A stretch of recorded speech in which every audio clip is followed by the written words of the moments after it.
नमस्कार, target with करण में आपका स्वागत है। मैं हूं करण और आज के इस वीडियो में हम पढ़ेंगे मई 2022 हरियाणा करंट अफेयर्स को। ठीक है, तो चलिए करते हैं शुरू। सबसे पहला जो पॉइंट अपने पास है वो है नीतीश दहिया। ये सोनीपत से हैं। इन्होंने माउंट एवरेस्ट पर सफलतापूर्वक आरोहण किया है। ठीक है ना, यानी सफलता के साथ इन्होंने माउंट एवरेस्ट के ऊपर चढ़ाई है वो की है। तो माउंट एवरेस्ट वाले है ना, हर महीने में एक या दो ऐसे क्वेश्चन बनते हैं जो अपने को याद रखने चाहिए, क्योंकि वो महत्वपूर्ण होते हैं और परीक्षा के अंदर पूछे जा सकते हैं। ठीक है ना, तो नीतीश दहिया है, ये कहाँ से है? सोनीपत से है। ठीक है, माउंट एवरेस्ट को नेपाल के अंदर सागरमाथा के नाम से जाना जाता है, ये भी अपने को याद रखना जरूरी है। इसके बाद एक महिला है, बहू है झज्जर की, जिनका नाम है अस्मिता। इन्होंने भी माउंट एवरेस्ट के ऊपर चढ़ाई की है और ये बन गई है बिना ऑक्सीजन के माउंट एवरेस्ट पर चढ़ने वाली पहली भारतीय महिला। परंतु इस क्वेश्चन के अंदर, इस पॉइंट के अंदर एक दूसरा पॉइंट ये है कि ये अपनी जो चढ़ाई है वो पूरी नहीं कर पाई। मौसम खराब हो गया था बहुत ज़्यादा, तो इसलिए दुर्भाग्य से 100 मीटर पहले ही चोटी से इनको वापस आना पड़ा। तो इसको हम ये भी नहीं कह सकते कि इन्होंने इसको पूरा कर लिया था। तो इस पॉइंट के साथ इस चीज़ को याद रखना है। परंतु एक मेन चीज़ जो ये है कि इन्होंने ऑक्सीजन सिलेंडर का यूज़ है वो नहीं किया था। ठीक है, तो झज्जर की है ये अस्मिता, जो बछेंद्री पाल, जो प्रसिद्ध पर्वतारोही रही हैं, उनकी ये शिष्या है। ठीक है, इसके बाद राष्ट्रीय स्वास्थ्य मिशन एक योजना है केंद्र सरकार की। तो इसकी 2021-22 की जो रिपोर्ट आई है, विभिन्न मानदंड होते हैं इसके अंदर अलग अलग। तो उस मानदंडों के अंदर जो सबसे पहला स्थान मिला है वो मिला है सोनीपत को जिलों के अंदर, दूसरा स्थान मिला है रोहतक को और तीसरा मिला है आपका यमुनानगर को। ठीक है, इसके बाद सिरसा जिले के अंदर जननी सुरक्षा योजना के तहत संस्थागत डिलीवरी है वो सबसे ज़्यादा और सबसे अच्छी तरह से हुई है, मतलब वहाँ पर शिकायतें हैं वो सबसे कम आई है। तो इस जननी सुरक्षा योजना के अंदर पहला स्थान मिला है सिरसा जिले को संस्थागत डिलीवरी के अंदर। पांचवा फिल्म महोत्सव जो अंतर्राष्ट्रीय लेवल का है और हरियाणा में आयोजित होता है, अब की बार ये हुआ है कुरुक्षेत्र के अंदर। कब से कब तक? 18 मई से लेकर 22 मई तक कुरुक्षेत्र की भरत मुनि नाट्यशाला के अंदर ये हुआ था। हरियाणा कला परिषद और ये जो पर्यटन मंत्रालय हरियाणा का, उन दोनों के सहयोग से ये कार्यक्रम है ये आयोजित किया गया था। लुआस शॉर्ट में बोलते हैं, लाला लाजपत राय पशु विज्ञान व चिकित्सा विश्वविद्यालय है हिसार के अंदर। इसके अंदर पशुओं के लिए एक ब्लड बैंक है वो बनाया जा रहा है। ठीक है ना, जो जानवर हैं उनको जरूरत पड़ने पर ब्लड है वो चढ़ाया जा सकेगा इसकी सुविधा से। यहाँ के जो वाइस चांसलर हैं वो है विनोद कुमार वर्मा। ठीक है ना, ये HAU के पास ही है, उसी के परिसर के अंदर है। ठीक है, इसको याद रखना है। इसके VC कौन है? विनोद कुमार वर्मा। और HAU के VC कौन है? तो BR कंबोज HAU के VC हैं।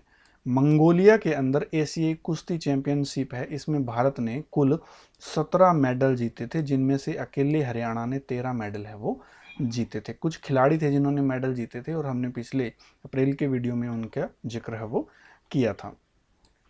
सरकार ने घोषणा की है कि एक नया चालक प्रशिक्षण केंद्र है वो बनाया जाएगा। आपका कहाँ पर? जींद के अंदर। 1 to 1 सीधे क्वेश्चन है, पॉइंट वाइज, बहुत ज़्यादा गहराई में नहीं जाना है। करंट का मतलब ये होता कि जो मेन इवेंट्स होते हैं करंट के। आगामी योगा ओलंपियाड है जो आपका कहाँ होगा? कुरुक्षेत्र में। इसके अंदर सारे के सारे योग से संबंधित खेल हैं वो आयोजित किए जाएंगे। एक ऑर्गेनाइजेशन है यूनाइटेड नेशन फैशन वर्ल्ड, इसके द्वारा एक कंपटीशन है वो आयोजित किया गया था, मिसेज यूनाइटेड नेशन वर्ल्ड 2022, और ये हुआ था जैमेका के अंदर। ठीक है ना, हुसैन बोल्ट जो खिलाड़ी हैं वो कहाँ से? जैमेका से। तो वहीं पर ये आयोजित हुआ था और इसमें गुरुग्राम की प्रियंका जुनेजा है, इनको मिसेज विश्व सुंदरी का खिताब है वो मिला है। ठीक है ना, यूनाइटेड नेशन फैशन वर्ल्ड का मिसेज विश्व सुंदरी का खिताब किसे मिला है? प्रियंका जुनेजा का, जो कहाँ की रहने वाली है? गुरुग्राम की रहने वाली है। महर्षि कश्यप जयंती है ये करनाल में मनाई गई थी 24 मई को। राज्य स्तरीय कार्यक्रम पूछ लिया जा सकता है कि महर्षि कश्यप जयंती पर हरियाणा में कहाँ पर राज्य स्तरीय कार्यक्रम का आयोजन किया गया, तो वो हो जाएगा आपका सीधा का सीधा करनाल के अंदर। ठीक है ना, CM सिटी करनाल के अंदर। हरियाणा रेड क्रॉस सोसाइटी है, इसके नए महासचिव बनाए गए हैं मुकेश अग्रवाल। बहादुरगढ़ के एक आर्मी ऑफिसर हैं मेजर विकास खत्री, इनको शौर्य चक्र से राष्ट्रपति के द्वारा सम्मानित है वो किया गया है, ठीक है ना। ये सैनिक सम्मान है, सर्वोच्च सैनिक सम्मान पूछ लिया जाए तो हो जाता है परमवीर चक्र। हरियाणा के स्वास्थ्य मंत्री कौन है? अनिल विज। तो इन्होंने डॉक्टर यूवी सिंह द्वारा लिखित एक पुस्तक का विमोचन किया है जिसका नाम है अंबाला एंड फ्रीडम स्ट्रगल, ठीक है ना।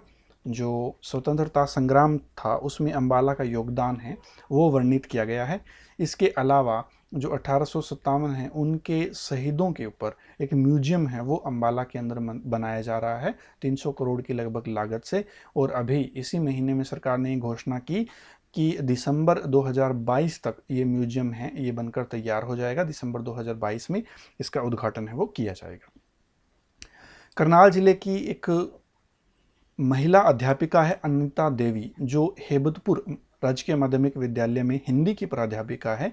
इनको हरियाणा भूषण सम्मान 2022 से सम्मानित किया गया है। यमुनानगर में प्लाईवुड प्रदर्शनी का आयोजन है वो किया गया है। पेपर मिल सबसे ज़्यादा कहाँ है? यमुनानगर के अंदर, ठीक ना। बिल्ट पूछ लिया जाता है, बिल्ट बल्लापुर पेपर मिल जिसको बोला जाता है कहाँ है? तो यमुनानगर के अंदर है। तो इसी जिले के अंदर प्लाईवुड प्रदर्शनी का आयोजन है वो किया गया था। हरियाणा सरकार ने खेलो इंडिया यूथ गेम्स 2022 के लिए पारंपरिक शुभंकर, देखो हर जो गेम्स होता है ना उसका एक प्रतीक चिन्ह होता है, मोटो होता है, तो उसी तरह से इन सारों के अंदर भी है। तो जो मोटो है इस गेम्स का, आयोजित हो गई ये तो जून के अंदर। तो एक तो है जया, जो क्या है? काला हिरण है, काला हिरण जया और टाइगर विजय, ठीक है ना। वैसे तो जय विजय ये जोड़ी है, भगवान विष्णु है ना उसके दो द्वारपाल थे जय विजय, जो बाद में फिर उनको श्राप मिला और आगे अलग अलग रूपों के अंदर वो उन्होंने कई जन्म लिए और विष्णु ने भी उन्हीं को मारने के लिए फिर कई जन्म लिए, जैसे रावण का जन्म आ गया, कंस का जन्म, इस तरह से, ठीक है। तो जय विजय, जय है ये क्या है? काला हिरण है जो हरियाणा का राजकीय पशु है, और विजय है ये क्या है? टाइगर है, ठीक है ना। इसके अलावा धाकड़, धाकड़ है ना, बुल बैल है वो, उसको धाकड़ नाम से शुभंकर है वो घोषित किया गया है। हरियाणा सरकार प्रत्येक गौशाला को चारा उगाने के लिए 10,000 रुपये की सहायता राशि देगी। इस बार क्या है, तूड़ी बहुत ज़्यादा महंगी है, हद से ज़्यादा, ठीक है ना, 1,000 रुपये से पार हो गई है अब तो इसलिए दान बहुत कम मिला है गौशालाओं को। और बहुत सारी गौशालाएं जिनके पास ज़मीन कम है वो आर्थिक संकट से गुजर रही है। तो हरियाणा सरकार हर गौशाला को 10,000 रुपये की आर्थिक सहायता है वो चारे के लिए देगी, हालांकि ये नाकाफ़ी है। झज्जर जिले के अंदर एक झाड़ली है जहाँ पर पहले एक संयंत्र है, ऊर्जा संयंत्र, उसी जगह पर 2 सीमेंट फैक्ट्री है वो बनाई जाएगी, ठीक है ना। हरियाणा में नई 2 सीमेंट फैक्ट्री कहाँ बनाई जा रही है? झाड़ली, झज्जर में। सीमेंट फैक्ट्री के लिए जो रॉ मटेरियल होता है ना उनमें उसमें सबसे जो महत्वपूर्ण होता है वो होता है जो तापीय विद्युत संयंत्र होता है, कोयले से चलने वाला संयंत्र होता है, उससे निकलने वाली राख। इसलिए ज़्यादातर सीमेंट की फैक्ट्रियाँ वहीं होती हैं जहाँ पर तापीय विद्युत संयंत्र होता है। आजकल तो इस राख से एस ब्रिक्स भी बनाई जाने लगी है, ठीक है ना, ईंटें बनाई जा रही हैं। हिसार के अंदर एक गांव है बैबलपुर गांव, और बैबलपुर गांव की एक खिलाड़ी है ज्योति वर्मा। इन्होंने ब्राज़ील में आयोजित पेरा बैडमिंटन अंतर्राष्ट्रीय चैंपियनशिप में गोल्ड मेडल है वो जीता है। सरकार ने घोषणा की है कि वो निर्यात हब के रूप में विकसित करेगी, ठीक है ना, एक्सपोर्ट करने के लिए, कि हम एक्सपोर्ट करेंगे यहाँ से चीज़ों की। एक तो होता है इंपोर्ट, बाहर से हम मंगाएंगे, एक्सपोर्ट करेंगे यहाँ से चीज़ों को, तो हब बनाया जाएगा। फरीदाबाद, पानीपत, गुरुग्राम को, फरीदाबाद वाहन उपकरण के लिए, ठीक है ना, कि यहाँ पर जो उद्यमी है ना उनको इतनी सुविधा देंगे, जो वाहन बनाने की, व्हीकल बनाने की यूनिट है उनको इतनी सुविधा देंगे कि वो ज़्यादा से ज़्यादा प्रोडक्शन करेगी, और सब्सिडी वगैरह उन तरीक़ों से उनको जो विदेशों के अंदर हैं उनसे कमतर बनाया जाएगा मूल्य के मामले में, ताकि विदेशों में वो आसानी से बेच सके, ठीक है ना। तो याद रखना है, फरीदाबाद है इसमें वाहन उपकरण उद्योग है, इसको निर्यात क्षेत्र के रूप में आगे बढ़ाया जाएगा। पानीपत के अंदर हस्तनिर्मित गलीचे और कपड़ा उद्योग है। गुरुग्राम में सेवा क्षेत्र, ठीक है ना, सेवा क्षेत्र जो सर्विस सेक्टर होता है, जीडीपी में सबसे ज़्यादा योगदान किसका होता है? सर्विस सेक्टर का होता है। सर्विस सेक्टर के अंदर जो सर्विस देने वाली सुविधाएँ हैं, जैसे आपका बैंक्स हो गए, ठीक है ना, या दुकानें हो गई, बीपीओ हो गए, आईटी सेक्टर हो गया, ये सारी क्या होगी? आपकी सर्विस सेक्टर हो गया, ठीक है। हिसार के अंदर एक गांव है डाटा, यहाँ की सम्मी ये खेल कोटे से core of military police join करने वाली पहली महिला बनी है, ठीक है। नूह जिले के अंदर एक गांव है फतेहपुर, यहाँ पर राज्य का पहला व्हीकल स्क्रैपिंग फैसिलिटी सेंटर है ये बनेगा। जो ईवी, ठीक है ना, जो आ रहे हैं ना ईवी इलेक्ट्रॉनिकल व्हीकल आ रहे हैं, पेट्रोल पर निर्भरता घटाई जा रही है, तो इसके साथ एक स्क्रैप पॉलिसी आएगी। जो पहले से चल रहे वाहन हैं इनको भी ख़त्म किया जाएगा ना, इनका दोबारा से रिसाइकिल या जैसे भी है इनको स्क्रैप के अंदर अगर भेजा जाएगा तो नए वाहन खरीदने पर छूट मिलेगी, ठीक है ना। तो उस स्क्रैप को निपटाने के लिए या उस मामले में डीलिंग करने के लिए जो हरियाणा का पहला व्हीकल स्क्रैपिंग फैसिलिटी सेंटर है, ये कहाँ बनेगा आपका, नूंह जिले के फतेहपुर नामक गांव के अंदर बनेगा। हरियाणा की एक खिलाड़ी हैं यश, भाला फेंक के खिलाड़ी हैं। तो यश ने क्या किया है, AFI इंडिया ओपन भाला फेंक प्रतियोगिता के अंदर गोल्ड मेडल जीता है, ठीक है ना। अंडर 18 के ये खिलाड़ी हैं। 5 मई 2022 को ई अधिगम, ठीक है ना, ऑनलाइन सीखने से संबंधित ये योजना। अधिगम होता है सीखना सामान्य शब्दों में, और ई का मतलब होता है इलेक्ट्रॉनिक रूप से या इंटरनेट के रूप से, ठीक है ना, अंतरजाल जिसको हम हिंदी में बोलते हैं। तो ऑनलाइन बच्चों को सीखने के लिए मदद करने के लिए एक नया प्रोजेक्ट वो शुरू किया गया है 5 मई 2022 को, जिसका नाम रखा गया है ई अधिगम, ठीक है। एक ऑर्गेनाइजेशन होता है हरियाणा अक्षय ऊर्जा विकास एजेंसी। इसका काम होता है अक्षय ऊर्जा, जैसे ऐसी ऊर्जाएं जो खत्म ना हो, जैसे सौर ऊर्जा है, जल ऊर्जा है, या भूतापीय ऊर्जा है, पवन ऊर्जा है, इनको आगे से आगे बढ़ाना, ताकि जो बिजली है कोयले से उत्पन्न है या बाकी चीज़ों से इनके ऊपर निर्भरता है वो कम हो सके, ठीक है ना। क्योंकि जब तक सूरज रोशनी देता रहेगा, सौर ऊर्जा है वो मिलती रहेगी, तो ये ख़त्म नहीं होगा जल्दी से। तो ये एक एजेंसी है। इसके जो चेयरमैन हैं वो बनाए गए हैं अभी स्वतंत्र कुमार सिंघल, ये जस्टिस भी हैं, ठीक है ना, न्यायाधीश रिटायर्ड स्वतंत्र कुमार सिंघल को हरियाणा अक्षय ऊर्जा विकास एजेंसी का अध्यक्ष है या चेयरमैन है वो नियुक्त किया गया, ठीक है ना, हरियाणा की अक्षय ऊर्जा विकास एजेंसी। इसके बाद जो पॉइंट है वो है 1 मई 2022 को मुख्यमंत्री ने सोनीपत के नाहरा गांव से अमृत सरोवर मिशन है ये आरंभ किया है, ठीक है ना। जो तालाब हैं, हर गांव तालाब हैं, उन तालाबों को उनको साफ बनाना, उनके चारों तरफ चारदीवारी बनानी, उनको पक्का बनाने का प्रयास करना और जल को स्वच्छ रखने का प्रयास करना, ये है अमृत सरोवर मिशन का लक्ष्य। 1 मई 2022 को ये शुरू हुआ है, और ये है 15 अगस्त तक डेडलाइन तय की है कि 15 अगस्त तक जो राज्य सरकार है वो 8000 तालाबों को साफ सुथरा है वो बनाएगी। पानीपत की शुगर मिल है वो दूसरी जगह शिफ्ट कर दी गई है, तो ये अब डाहर गांव के अंदर शिफ्ट की गई है, ठीक है ना। तो मुख्यमंत्री ने पानीपत के डाहर गांव में शुगर मिल का उद्घाटन है वो किया है।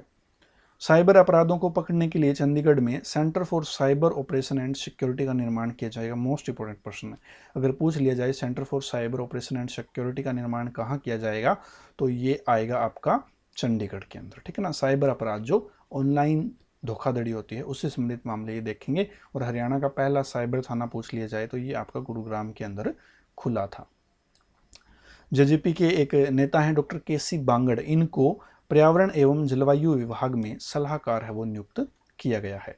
हॉकी की फेमस खिलाड़ी है रानी रामपाल, जो शाहबाद में है। और एक क्वेश्चन ये भी पूछा जा सकता है कि हरियाणा में अंतर्राष्ट्रीय लेवल का हॉकी स्टेडियम कहाँ पर बनाया गया है, तो ये आपका शाहबाद के अंदर बनाया गया है। तो रानी रामपाल को पंजाब विश्वविद्यालय ने खेल रत्न पुरस्कार से सम्मानित किया है, ठीक है, PU पंजाब यूनिवर्सिटी। और इसके ऊपर क्या है, अभी विवाद चल रहा है, ठीक है ना, सेंटर को देने या पूरी तरह से पंजाब को सौंपने से लेकर पंजाब यूनिवर्सिटी पर विवाद है वो चल रहा है। चौधरी चरण सिंह कृषि विश्वविद्यालय हिसार ने प्याज की HOS3 नई किस्म है ये विकसित की है। कभी कभी पूछ लेते हैं ऐसे प्रश्न। एक योजना है महिला समृद्धि योजना, पूछा जा सकता है, जैसे पूछा जाता है ना कि मिशन इंद्रधनुष किससे संबंधित है, ठीक है ना। उसी तरह से महिला समृद्धि योजना याद रखना किससे संबंधित है, अनुसूचित वर्ग की महिलाओं को रोजगार दिलाने के लिए, ठीक है ना। महिला तो पता ही है, परंतु आपको याद रखना कि ये स्पेसिफाई है, अनुसूचित वर्ग की महिलाओं को रोजगार दिलाने से संबंधित है। एग्जाम में है ना डेट बहुत कम पूछी जाती है, जैसे HH में पिछली बार पूछ लिया गया था अभी जस्ट जो एग्जाम हुआ था सितंबर में कि PM कुसुम योजना किससे संबंधित है, PM कुसुम योजना है वो किससे संबंधित है। तो योजना इसी तरह से ज़्यादा पूछी जाती है, डेट है वो बहुत कम पूछी जाती है, जो मोस्ट इंपॉर्टेंट होती है ना उन्हीं की पूछी जाती है। हरियाणा ने क्या किया है, 5 लाख छात्रों को, जो स्कूल के छात्र हैं उनको टैबलेट वितरित किए हैं, ठीक है ना। तो ऐसा करने वाला हरियाणा देश का पहला राज्य है, प्रथम राज्य है, ये अपने को याद रखना है। महेंद्रगढ़ के अंदर एक गांव है पाली गांव, यहाँ पर 15 लाख की लागत से 73 फुट का एक पक्षी घर है ये बनाया गया है। विक्रांत चौधरी ये फरीदाबाद के हैं, इनको मणिपुर के मुख्यमंत्री का ओएसडी है वो नियुक्त किया गया है। ओएसडी होता है ऑफिसर ऑन स्पेशल ड्यूटी, ठीक है ना। ये किसी को भी नियुक्त किया जा सकता है, राजनीतिक या गैर राजनीतिक व्यक्ति को, सरकारी कर्मचारी को भी किया जा सकता है और जो कर्मचारी नहीं हो उसको भी किया जा सकता है।